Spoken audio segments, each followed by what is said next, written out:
आखिर सीता जी ने ब्राह्मण, गाय, कुत्ता, कौवा और तुलसी जी को श्राप क्यों दिया? इसके पीछे का कारण क्या है, आइए जानते हैं। वाल्मीकि रामायण में वर्णित घटना के अनुसार वनवास के दौरान भगवान श्री राम, लक्ष्मण और माता सीता पितृपक्ष में श्राद्ध करने के लिए बिहार के गया पहुँचे। वहाँ महाब्राह्मण ने राम और लक्ष्मण को श्राद्ध कर्म के लिए आवश्यक सामग्री जुटाने के लिए कहा। इधर राम व लक्ष्मण नगर की ओर सामान लाने के लिए निकले। उधर सीता नदी किनारे बैठी रही। इधर दशरथ की व्यग्रता बढ़ती जा रही थी। राम और लक्ष्मण नहीं लौटे थे। इसी दौरान भूख से व्याकुल दशरथ ने सीता से पिंड की मांग कर दी। सीता असमंजस में पड़ गई। सीता ने दशरथ की व्याकुलता को समझते हुए यह निर्णय लिया कि वह स्वयं अपने ससुर दशरथ को पिंडदान करेगी। उन्होंने फल्गु नदी के साथ साथ वटवृक्ष, कौवा, तुलसी, ब्राह्मण व गाय को साक्षी मानकर स्वर्गीय राजा दशरथ का पिंडदान विधि विधान के साथ किया। जैसे ही उन्होंने हाथ जोड़कर प्रार्थना की तो राजा दशरथ ने सीता का पिंड स्वीकार कर लिया। सीता इस बात से प्रफुल्लित हुई कि उनकी पूजा दशरथ जी ने स्वीकार कर ली। राम जब लौटे तो उन्होंने सीता पर विश्वास नहीं किया। वो इस बात को मानने से इनकार कर गए। उन्होंने कहा कि पिंडदान पुत्र के बिना नहीं हो सकता है।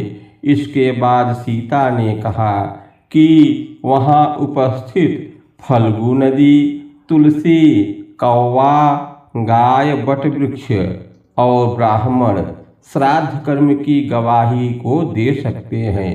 राम ने जब इन सब से पिंडदान के संबंध में पूछा तो फल्गु नदी, गाय, कौवा, तुलसी और ब्राह्मण पांचों ने झूठ बोल दिया। सबने एक स्वर में गवाही दे दी कि सीता ने कोई पिंडदान नहीं किया है। लेकिन वटवृक्ष ने सत्य का साथ दिया। उसने राम से कहा कि सीता ने सबको साक्षी मानकर विधिपूर्वक राजा दशरथ का पिंडदान किया है। पांचों साक्षी के झूठ बोलने पर सीता ने क्रोधित होकर उन्हें आजीवन श्राप दे दिया। फल्गु नदी को श्राप दिया कि वह सिर्फ नाम की नदी रहेगी, उसमें पानी नहीं रहेगा।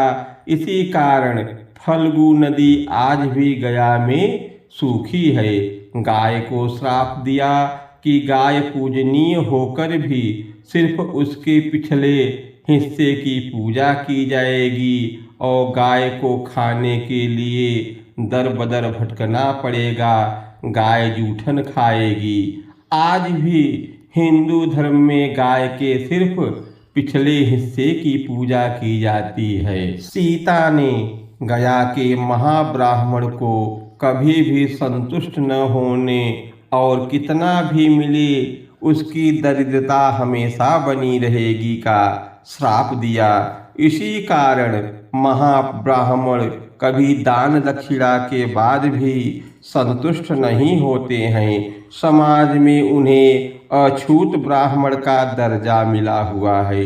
सीता ने तुलसी को श्राप दिया कि वह कभी भी गया की मिट्टी में नहीं उगेगी। यह आज तक सत्य है कि गया की मिट्टी में तुलसी नहीं उगाया जाता है। कौवा को हमेशा लड़ झगड़ कर खाने का श्राप दिया था। कौवा आज भी खाना अकेले नहीं खाता। सीता ने जहाँ इन पांचों को श्राप दिया वहीं सच बोलने पर वट वृक्ष को आशीर्वाद दिया। कि उसे लंबी आयु प्राप्त होगी, वह दूसरों को छाया प्रदान करेगा। पतिव्रता स्त्री उनका स्मरण करके अपने पति की दीर्घायु की कामना करेगी।